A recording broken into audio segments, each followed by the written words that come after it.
बिस्मिल्लाहिर्रहमानिर्रहीम अस्सलामु अलैकुम ऑफ द स्क्रीन में खुशामदीद। सामने किराम, अल्लाह ताला ने पाकिस्तान को एक ऐसी खुफिया एजेंसी से नवाजा है कि जिसका खौफ भारतीय सरकार हो या भारतीय अवाम, उनके दिलों तक रच बस चुका है। भारतीय तो अब शायद अपने बच्चों को भी पाकिस्तानी खुफिया एजेंसी के नाम से डराते हैं, और आप भारत का मीडिया देखें तो आए रोज उस पर पाकिस्तानी खुफिया इदारों और खुफिया एजेंटों के कारनामों और कामयाबियों के चर्चे नजर आते हैं। भारत का प्राइम मिनिस्टर ऑफिस हो या फिर उनके फौज के सरबराहान के ऑफिस, उन सब में पाकिस्तानी खुफिया इदारों के न सिर्फ एजेंट्स मौजूद हैं, बल्कि उनकी पल पल की खबरें पाकिस्तान को फौरन मिल जाती हैं। अब भारत को पाकिस्तान और तुर्की के ताल्लुकात की तकलीफ होना शुरू हो चुकी है।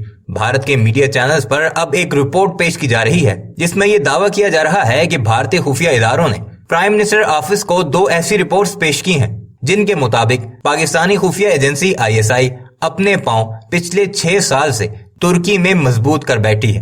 तुर्की से ही न सिर्फ वो पूरे मिडिल ईस्ट को कंट्रोल कर रही है, बल्कि भारत के खिलाफ जितनी भी साजिशें की जाती हैं वो तुर्की के शहर अंकारा से की जाती हैं। भारतीय मीडिया के मुताबिक तुर्की के सदर रजब तैयब अर्दोगान इस बारे में मुकम्मल तौर पर इल्म रखते हैं और उन्होंने ही पाकिस्तानी खुफिया इदारे को इस सब काम की इजाजत दे रखी है। इतना ही नहीं, तुर्की की अफवाज और उनके खुफिया इदारे भी पाकिस्तानी ISI की मुकम्मल तौर पर न सिर्फ हिमायत करते हैं, बल्कि उन्हें वहां से हर किस्म की सपोर्ट भी मुहैया करते हैं। आगे चलकर आपको वही रिपोर्ट भारत के मीडिया की जुबानी जब दिखाएंगे तो आप ज़ेरे लफ्ज़ जरूर मुस्कुरा उठेंगे कि कितना ज्यादा खौफ है पाकिस्तानी खुफिया इदारे का कि सिर्फ एक तनहा इदारे ने भारतीयों की रातों की नींद उड़ा के रख दी है। भारतीयों से पाकिस्तान और तुर्की के ताल्लुकात भी हजम नहीं हो रहे और इस देरीना ताल्लुक पर भी उन्हें आए रोज तकलीफ होती रहती है। और इस रिपोर्ट में इमरान खान और तैयब अर्दोगान के ताल्लुकात के बारे में भी भारतीय अपनी बकवास जारी किए हुए हैं। आइए आपको दिखाते हैं कि भारतीय मीडिया एंकर किस तरह पाकिस्तानी खुफिया इदारे से थर थर कांपते हुए तुर्की में उनके स्ट्रांग होल्ड के बारे में बताते नजर आ रहे हैं। मगर वीडियो पर आगे बढ़ने से पहले आपसे गुजारिश है कि हमारे इस चैनल को जरूर सब्सक्राइब कीजिएगा और कमेंट सेक्शन में अपनी कीमती राय का इजहार भी इस बारे में जरूर कीजिएगा। चीन और टर्की को अपना मालिक मानने वाले पाकिस्तान की एक बड़ी साजिश का खुलासा हुआ है।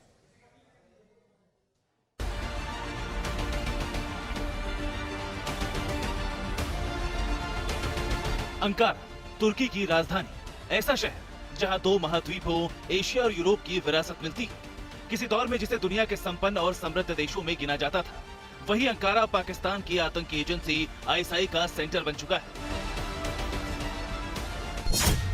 सूत्रों के मुताबिक खुफिया एजेंसियों ने सरकार को 2 रिपोर्ट सौंपी।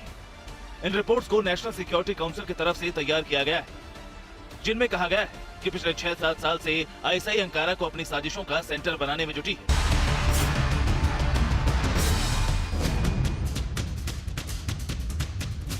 रिपोर्ट के मुताबिक पाकिस्तान की बदनाम एजेंसी ISI को तुर्की की सरकार की तरफ से मदद भी मिल रही है। पिछले कुछ सालों के दौरान पाकिस्तान और पाकिस्तान की दहशतगर्द जमातों से पूरी तरह वाकिफ हो चुकी है। इसीलिए सऊदी अरब और UAE जैसे तरक्की पसंद देशों ने पाकिस्तान के हर दहशतगर्द को अपने देश में घुसने पर पाबंदी लगा दी। दूसरी तरफ इमरान खान और तुर्की का तिकड़मी तानाशाह एर्दोआन, दोनों की सोच और काम एक जैसे ही। इमरान खान के शासन में पाकिस्तान बर्बाद हुआ तो एर्दोआन की नीतियों ने तुर्की को बर्बाद कर दिया है। आतंकी पालने पोसने की वजह से पाकिस्तान FATF की ग्रे लिस्ट में है। पिछले साल अक्टूबर से तुर्की भी FATF की ग्रे लिस्ट में शामिल हो चुका है।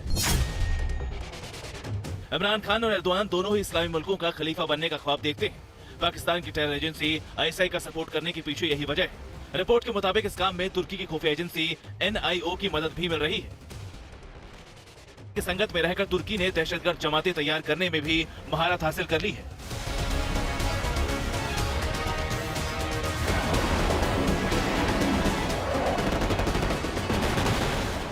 यही वजह है कि तुर्की की हालत जिन्ना के मुल्क से भी बदतर हो चुकी है। लेकिन तिकड़मी तानाशाह एर्दोआन की सनक कम नहीं हुई। तुर्की में महंगाई ने 19 साल का रिकॉर्ड तोड़ दिया है, जिससे बौखलाए एर्दोआन ने आंकड़े बताने वाली संस्था के प्रमुख को ही बर्खास्त कर दिया। इससे पहले जुलाई 2019 में एर्दोआन तुर्की के केंद्रीय बैंक के प्रमुख को बर्खास्त कर चुके हैं।